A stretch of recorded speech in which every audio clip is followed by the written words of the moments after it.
Bonjour. Pourquoi les personnes hypersensibles sont plus exposées au burn-out? Parce qu'ils ont une capacité à ressentir l'environnement avec une acuité beaucoup plus élevée que la moyenne. C'est-à-dire qu'ils sont plus perméables à ressentir les énergies des personnes, des situations et des lieux. S'ils sont dans un environnement qui les enferme, avec des vibrations basses, j'entends par là un contexte de conflit, de manque de loyauté, d'intégrité, de colère, de mensonges, de pression, ils vont à leur insu absorber ces énergies de leur environnement. Deuxièmement, pourquoi les personnes hypersensibles sont plus exposées au burn-out? Parce qu'ils aiment donner du sens à ce qu'ils font et qu'ils sont loyaux. Donc ils ne supportent pas l'injustice et le monde actuel en perte de repères et ne respectant plus les lois universelles, eh bien, leur est donc très difficile à supporter. Et dans ce cas, ils vont résister, combattre, lutter jusqu'à épuisement et donc jusqu'au burn-out. Troisièmement, parce qu'ils ne supportent pas la hiérarchie qui contrôle et qui asservit à des fins égotiques et élitistes, ils subissent cette soumission jusqu'à ce point de rupture qu'on appelle le burn-out, qui devient en fait leur salut pour retrouver finalement leur dignité.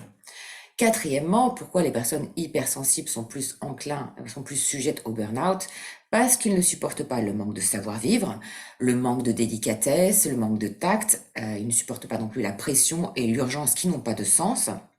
Et chaque expérience pesante qu'ils vont vivre va venir se rajouter comme une couche à ce millefeuille qui devient à un moment donné étouffant, tellement indigeste, jusqu'à écœurement, jusqu'au burn-out. Cinquièmement, pourquoi les personnes hypersensibles sont plus sujets au burn-out? Parce que les hypersensibles et au potentiel émotionnel, au potentiel intellectuel, multipotentiel, n'aiment pas perdre leur temps. Ils préfèrent rester concentrés un laps de temps défini, efficace sur une période donnée, cadrée et structurée, que de perdre leur temps dans des réunionites aiguës où il y a de la procrastination, où il y a de l'ennui, il n'y a pas un but commun et l'impuissance finalement les ronge jusque effectivement au burn-out parce qu'ils intériorisent une colère, une frustration avec le temps. Enfin, parce qu'ils veulent aussi toujours que tout soit parfait et qu'ils prennent souvent la responsabilité ou des responsabilités qui ne leur incombent pas, hein, une fonction, des charges de travail au-delà de leurs responsabilités. Ils se rendent même coupables, voire responsables des manquements ou de l'incompétence des autres.